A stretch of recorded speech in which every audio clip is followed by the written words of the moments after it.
প্রকাশ্যে টিনের কৌটা কেটে বের করা হচ্ছে নষ্ট পচা চিটাগুড় ও মিশ্রিত দলা, যা ফেলা হচ্ছে ইটের তৈরি নোংরা গর্তে।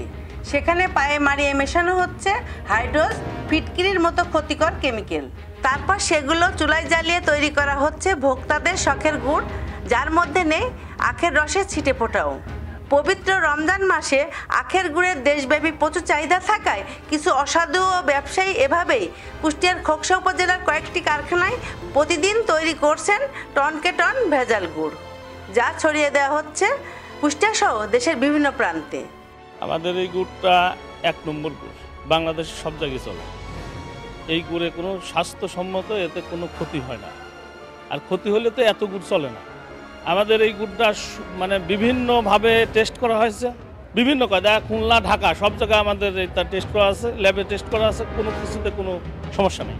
হাতে মোজা আছে, হাত পাও একদম আপনার পাওটা দিয়ে ধুয়ে নামে আবার উঠে পড়ে, এইটুকুই, তাছাড়া আর কোনো কিছু নাই। এখানে সারা বাংলাদেশ সব জায়গায় চলে। এখানে মিনিমাম আপনার 30 থেকে 35 মিনিট জাল হয়। জাল হওয়ার পরে ঢালে দেওয়া হয়, তারপরে হচ্ছে এই জায়গায় লাড়িয়ে ভালো করে দানা ধরে নিয়ে তারপরে হচ্ছে টিনে ঢালা হয়। টিনের পরে এটা হচ্ছে কারণ অল বাংলাদেশেই চলে, আমাদের বাংলাদেশের ভিতরে সব জায়গাতেই চলে।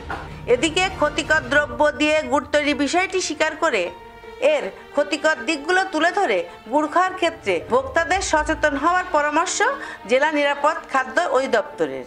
গুড়ের একটা আনুষঙ্গিক উপায় হচ্ছে যে আমাদের আখের যে গুড়টা, আসলে এই গুড়টা আসলে মূলত আখের রস থেকে তৈরি হওয়ার কথা, কিন্তু আজকাল দেখা যাচ্ছে যে এর সাথে আখের রস তো তারা দিচ্ছেই না, এর মধ্যে আপনারা দেখা যাচ্ছে চিটা গুড়, এর সাথে হাইড্রোজ, ফিটকিরি এবং অ্যারারুট বালি দিয়ে তারা গুড় তৈরি করতেছে। দেখেন, যেহেতু আমাদের গুড়ের কোনো একটা উপাদানই এখানে মানসম্মত না, এটা স্বাস্থ্যের জন্য খুবই ক্ষতিকর। এবং দেখা যাচ্ছে যে এই গুড়গুলো যারা তৈরি করছে তারা এখান থেকে বিভিন্ন মার্কেটে তারা ছয় লাভ করে দিচ্ছে। তো আমরা আসলে নিরাপদ খাদ্য কর্তৃপক্ষ থেকে আমাদের যে সার্বিক মনিটরিং কার্যক্রম সেটা চলমান আছে। আসলে আমরা মনিটরিংকে তাদেরকে আসলে পরামর্শ দিয়ে থাকি যে আসলে এগুলো ব্যবহার করা যাবে না। আর এগুলো আসলে আমাদের যারা ভোক্তা তাদের প্রতি পরামর্শ হলো এই ধরনের গুড় আমাদের মানুষের খুবই ক্ষতিকর, বিশেষ করে আমাদের যে পাকস্থলী যেটা, সেখানে কিন্তু তার ক্যান্সারের সম্ভাবনা থাকে এই হাইড্রোজগুলো খাওয়ার কারণে। আর ভোক্তা অধিদপ্তরের কর্মকর্তারা বলছেন, খাদ্যে ভেজাল মিশ্রণকারীদের বিরুদ্ধে অভিযান অব্যাহত রেখেছেন তারা। গুড় তৈরির কারখানাগুলোতেও চালাবেন অভিযান, নেবেন জড়িতদের বিরুদ্ধে আইনগত ব্যবস্থা।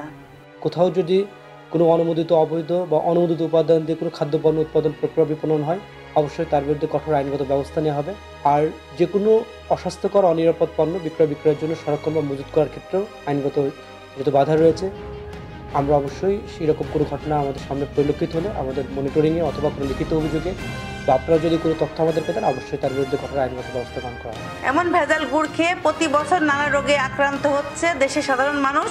তাই এসব ভেজাল গুড় তৈরির কারখানাগুলো স্থায়ী বন্ধ সহ জড়িতদের বিরুদ্ধে কঠোর পদক্ষেপ নেওয়ার দাবি সাধারণ মানুষের। Sabina Yasmin Shyamoli, NTV news, Kushtia.